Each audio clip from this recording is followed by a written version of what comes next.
Hey, it's Liv. Welcome to my channel. Welcome back to my channel. If you've been here before, I'm seriously so grateful for everyone who's been watching my videos and subscribing.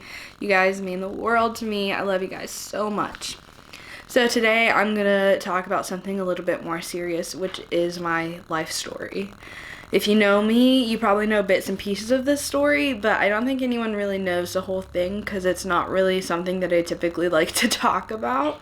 So with that, let's jump right in.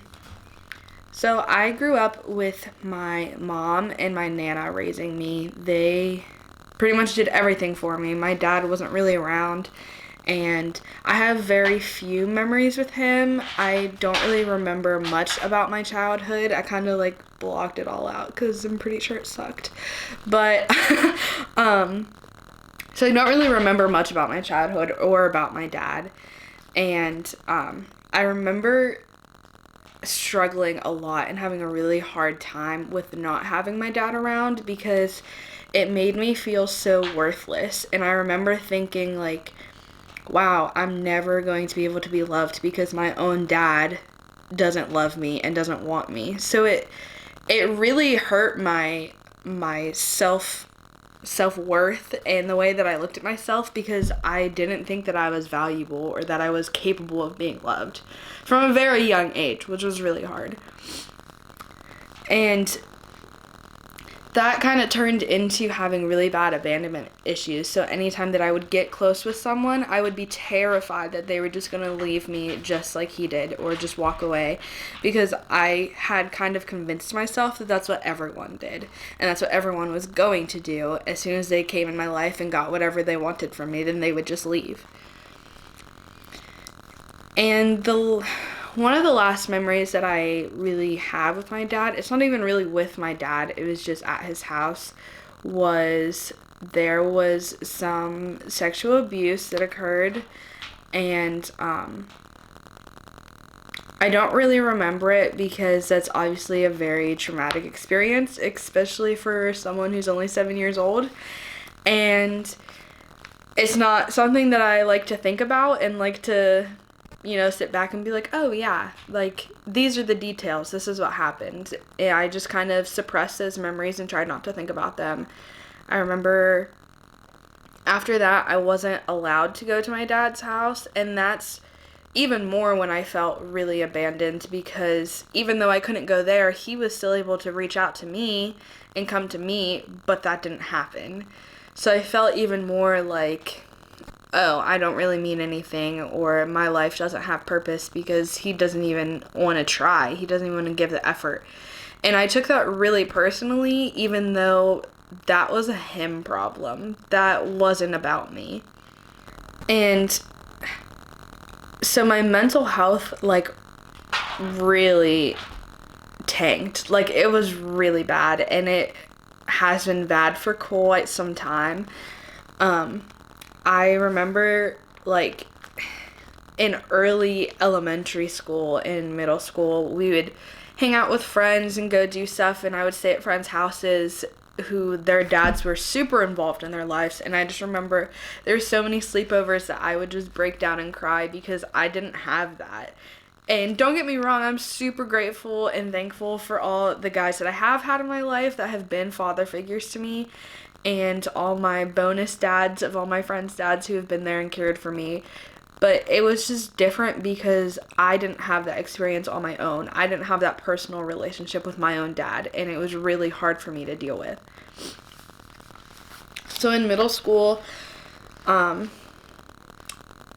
I was in and out of counseling. I wasn't really at a point where I was ready to go to counseling. It was just something that I was kind of being forced to do, which I do not recommend to do to anybody because a lot of times it just makes stuff worse. When you're trying to be forced to talk about something that you don't want to talk about, it can lead to a lot of feelings of like resentment and anger because you're not ready to deal with that, and that's okay because everyone processes things at their own time. So I, in middle school, got very, very, very depressed, and I started to self-harm, and it was it was a very, very dark period of my life because I just didn't really care about anything anymore. I didn't want to think about positive things. I continuously went through this routine of putting on a mask and acting like I was okay and like I was happy because I wanted to be okay and I wanted to believe that I was going to be all right, but that's not where I was. I wasn't in a good spot mentally. And I remember I would get up and go to school and just kind of go through the motions, play my sports, whatever other extracurriculars I had, like music, plays, going to youth group, and I would put on this like happy face throughout all of it. I was always the super friendly, outgoing, super obnoxious girl. And it was kind of all for attention now that I think about it. Like, I just wanted people to like me because I was so scared that I was going to be alone forever. And like I said, I thought everyone was going to abandon me. So I was trying to compensate for that and trying so hard to get people to like me and want to be around me and hang out with me. And at the end of the day, I would come home and just pretty much hide away in my room and take that mask off and just hate my life. I would sit there and I can remember crying myself to sleep a significant amount of time almost every day throughout middle school, and it was really hard and obviously really taxing on my mental health and my emotions because that's not healthy. And I was feeling really bad about myself because part of me knew that I needed to get help, but I wasn't in a position where I was ready to ask for it. I started turning to, like I said, self-harm, and I would steal cigarettes from my friends' parents and sneak alcohol and all these different things that I thought would make me feel better. And none of it helped. I also turned to relationships, and I went back and forth with the same guy for 6 years, and it was hard because I wanted so badly to be loved, and I thought that he was going to give that to me. I thought that even though we broke up here, if we get back together and try again, like, we're going to make this work. It's going to be okay. I'm going to be able to be loved. And that's not how it went. It just, the more and more that went on, the more toxic it got, and it was really hard. And part of me was like, oh, we have all this history together, like, we've been together for so long, whether it's been on and off or not. He knows the ins and out of me, and he knows like what I need and how to love me, but that wasn't right. We didn't match well, and no hate towards him because that gave me a lot of learning and growing opportunities to learn about myself for one, and just how to love other people and just what I want in a relationship. And both of us were toxic. There were things that both of us did that, you know, were uncalled for and weren't necessary, but things happen and you live and you learn. I remember in high school, there was one day that was especially hard, and I was ready to give up. I didn't want to try any longer. I didn't want to try to hide behind a fake smile and go on with my day. I didn't have the energy to hide behind a fake smile and go on with my day. And so I tried to take my own life because I felt so low that I felt like that was the only thing that would make things better. And I thought that I had just become a burden to everybody because I was super emotional, overly emotional all the time.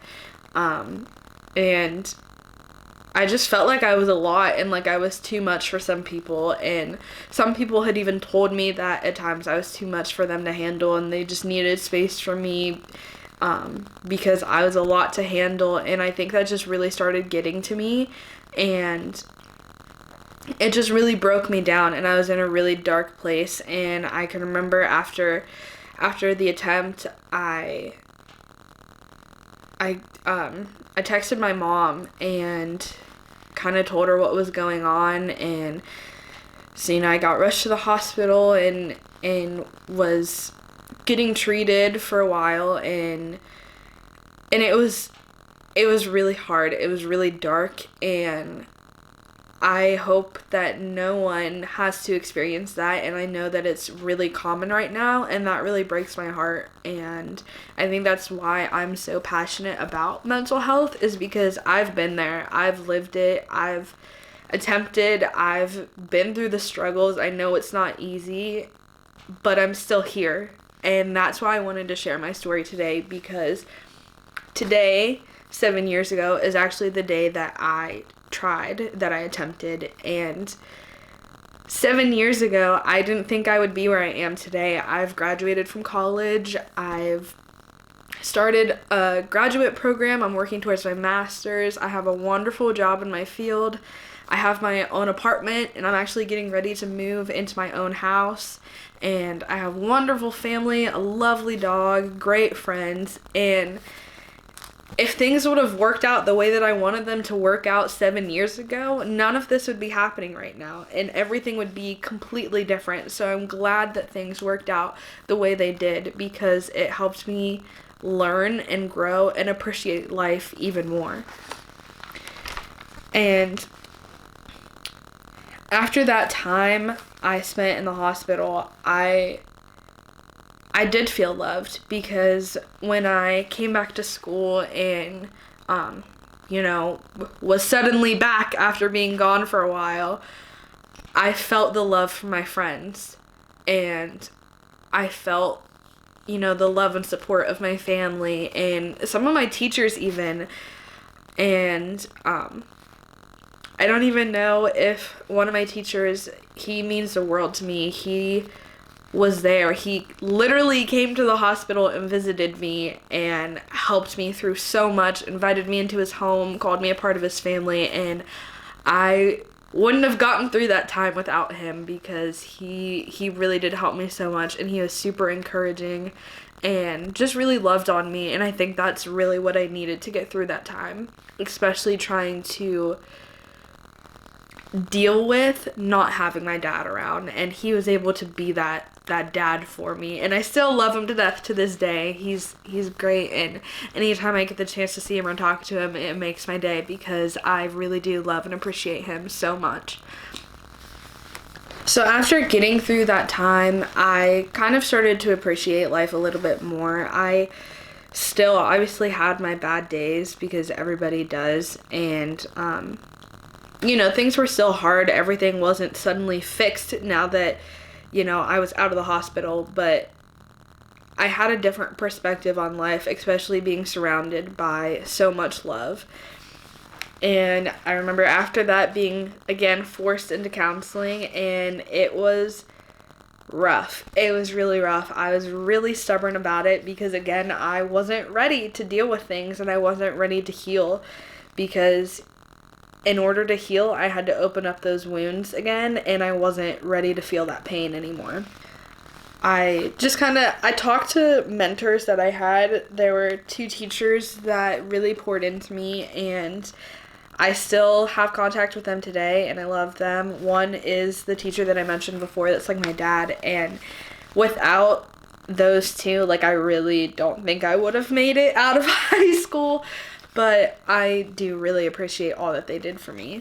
Again, I went back into the same relationship that I was in before, because I still, even though I felt the love and support of my friends and my family, I still wanted that deeper connection and that intimacy, because I just felt like I didn't have that, and I wasn't capable of having that. And from part of my trauma, I thought that the only way that I would be able to experience that was to give every part of myself to him, and I thought that giving away those deeply sensitive and sacred parts of me would make him love me more and make him stay and not want to leave me. And yeah, that was hard, because that's far from the truth. You don't have to give anything of yourself away in order to be loved. You should be able to be loved for who you are. And if people don't see how great you are with just being you without needing those parts of you, then they're not people who truly care and love about you, and you don't need them in your circle because you don't need that negativity holding you down or making you feel like you have to give things away in order to get love, because that's not love. Love shouldn't be conditional. It shouldn't be based on if you do this or if you do that or if you have this. You should be loved because people love you because of who you are. I grew up in a Christian home, going to church. I went to a Christian high school and middle school, and like I was in the church and I still had these struggles. It kind of frustrates me when people say that mental health is just like a God issue and just to pray about it, because it's not. Like, there are imbalances in our bodies and in our brains, and we can't help it. So it's really frustrating for people to say like, oh, just pray about it. Like, yeah, I do pray about it, but that doesn't always help. That's not the only answer. Some people need therapy, some people need medications, and that's okay. It's okay to get things done. It's okay to get the help that you need for you to get better. After high school and into college, that high school boyfriend of mine and we broke up for the final time, and I remember being very depressed after that as well, because we were living together and I kind of had this idea in my mind that like we were playing family basically, and that this was going to be my future. So when things broke off between us, it was kind of hard for me to accept, and especially because of a history of being together for 6 years, it was hard for me to not have that. I didn't really have friends outside of him because I didn't really do much other than hang out with him and one of my friends and her husband. Her and I worked together and they lived in the duplex below us, and so those were pretty much the only people that I really hung around. And then I felt this tension between her and my friend, and I felt like it was even beyond like not wanting to go to the house because I didn't want to chance running into my ex, to tension at work. And I just remember being so upset, and I distinctly remember the day that I was like, I'm quitting my job because this is hard. This is really hard for me because I'm heartbroken. Like, I'm not only heartbroken for the romantic relationship that I lost, but I was heartbroken over the friendship that I thought I lost. And I remember I came home and as a 20-year-old sat on my mom's lap and just bawled my eyes out because I thought that my friend hated me and that was the end of our friendship and that I had no one. And it was really hard because, like I said, I didn't really hang out with anyone outside of that group and outside of those people. So it was hard to accept that, like, I have to pick myself up. And that wasn't something I ever really did before, because I always relied on other people and kind of looked for other people to give me guidance and to help me and to pick me up when I was down. But now I had to do it for myself. And I did. I got up, and it took a while. It took a lot of effort and a lot of strength, but I got back up. I got on my feet, and I really started to pick myself up and work with the pieces that I had and to fix them. And I started getting my relationship with God back together and reconnecting with old friends, and even that friend actually that we had kind of lived together.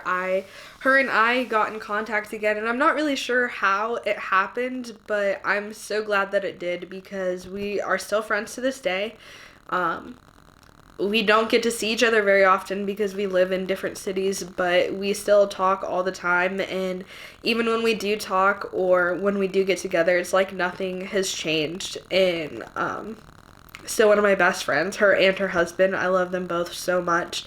And they've also been a really big help for a lot of my growth too, and I really appreciate them. I miss game nights with them. Oh my gosh, so much fun. But so I was starting to do better. I was hanging out with a friend, and we pretty much hung out every single day, and we would sneak into a different school to go to their yoga class once a week, and we were just having fun and having a great time, and it was a lot of fun, and it really helped pick me up. And then I was working at a job that I hated, and I enjoyed it for a little while because I liked most of the people that worked there, and you know, we made it fun. But while I was working there, 2 of my friends passed away, and it was hard because these were friends that I hadn't seen in a while because they were friends from when I went to school in North Dakota, and I felt like I didn't get closure because I wasn't able to be at their services, obviously, because I live in Ohio and I didn't have the time or money to, you know, fly out there to be a part of their services. So that was hard, and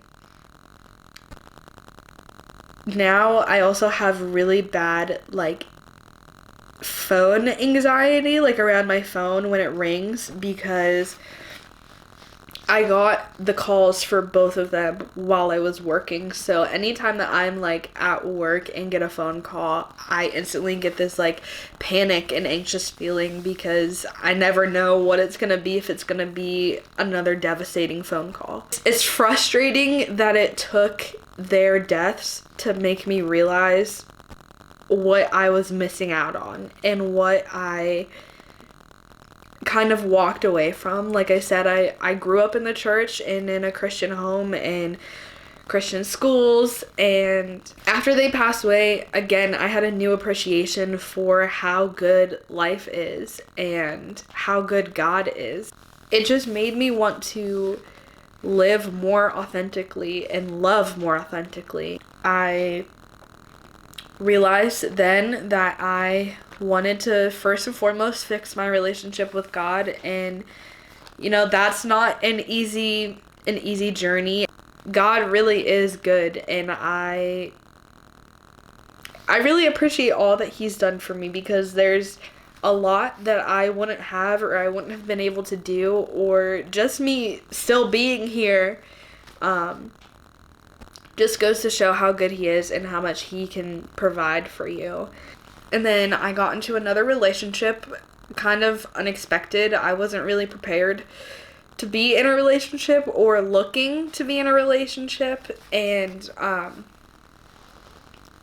there were a lot of good things and again a lot of toxic things from both of us. I'm not you know, pinpointing everything on him and trying to blame him for, you know, things not working out and whatever. We both had our issues and feel like we're both in different parts of our lives right now, and we need to work on ourselves and focus on ourselves in order to love anybody better than how we loved each other. So after him and I broke up, I kind of felt like my world came crashing down again, and I remember being very, very, very depressed again. I'm really thankful for the friends that I have in my life, my 3 closest girls in particular, because I wouldn't have made it out of this time without them.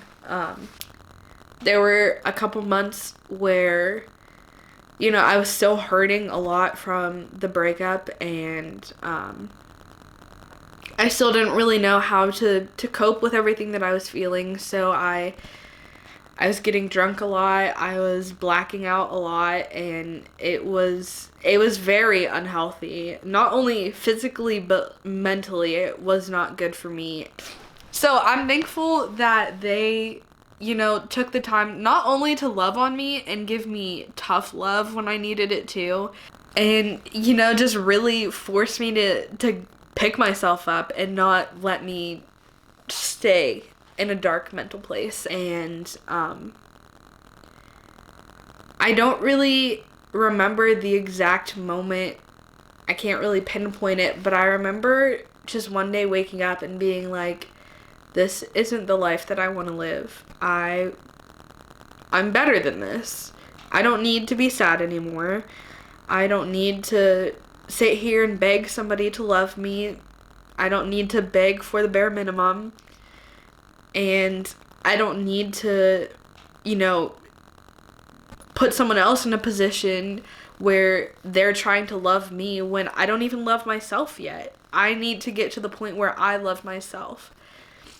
And so I made a promise to myself that I was going to work on myself. I started going to therapy again. It was finally something that I wanted to do and not something that I was forced into doing. My counselor and my friends actually all helped me kind of see the growth and where I was at and how far I've come, because sometimes that's hard to see your own growth. But I'm really proud of where I am today and all the growth that I've made, even in the last year, in the past couple months even. It's been long and it's been hard, and it's been a long time that I've waited to feel this content in my life. Just having that time to work on myself and reflect on where I'm at. And I think that just shows some growth in itself, because I now know that I don't need to have people in my life, and I don't need to depend on people to be there for me and to, support me and encourage me or whatever, because I can do that for myself. Just being able to really see and appreciate my life and where I'm at and the growth that I'm having. I just feel like I'm in a lot better spot, a completely different spot than where I was 7 years ago today. And it's kind of funny because one of my Snapchat memories came up from this time even last year, and it was in a completely different spot than where I am in my life now. All of that to say is that things take time. It's hard, and sometimes it's a lot to handle. So that's just some things that I'm really grateful for, and I still didn't really share my full story because I don't need to get into the ins and outs and the very, nitty-gritty details of my life. But I just wanted to share some of the main points, because I feel like they really shaped me into who I am today. Because without experiencing some of the trauma and the negative experiences and relationships and whatever that I've experienced in the past, I wouldn't be able to have this new appreciation for where I'm at, or the growth that I've had. I just think it's really important for us to remember that things get better and you're never 100% on your own. Even if you don't have people around you, like, God is there and He's got you, and you have a lot of love and support around you, even when you're not seeing it in that exact moment. I think once you realize how you need to be loved, and you take it into your own hands and start treating yourself that way and caring for yourself in the way that you would care for the loved ones in your life, and pouring some of that love and energy and time into yourself, that things get a little bit better. And I'm not 100% to where I want to be yet, but I'm so thankful that I'm not still stuck in a place where I was before. That was a lot. I'm sorry for, that being a little bit heavier and being long. I've honestly been thinking about making this video for quite some time, and with the day that today is and the memory that I have associated with today, I just thought that this would be the perfect time to share my story and to share how things change Life goes on, but there's so much beauty and so much growth in life, and there's so much opportunity to grow and to get better. You have to surround yourself with people who genuinely love and care about you, and don't get jealous of the successes that you have, and don't get jealous of the progress that you're making, but are there to support you in them and encourage you to keep going and push you to be your best. And I'm also just really proud of myself because 7 years ago, shoot, even a year ago probably, I wouldn't be able to make this video or talk about any of this stuff or even just feel the way that I feel now. And so I'm just proud of the progress. So here's to 2021 and to continuing to learn to love ourselves and to grow. So if you guys have made it this far and stuck around for this whole video, thank you. I appreciate you. I would love to hear some of your stories. My DMs are always open. If you have my number, feel free to text or call me. If you ever need someone to talk to, I don't think I said this, but it's actually ironic because being forced into counseling for so long, that's actually what I'm getting my master's in right now. I just really want to be able to see people do their best, and if I can help you and encourage you from the sidelines, I'd love to be there and be a part of your team and just cheer you on. And even if you just need someone to listen and not say anything just so you can, rant and get something off your chest, my ears are always open. My door is always open. So yeah, if you need someone in your corner, feel free to reach out because everyone needs somebody. So again, thank you guys for watching, and I'll see you next Sunday.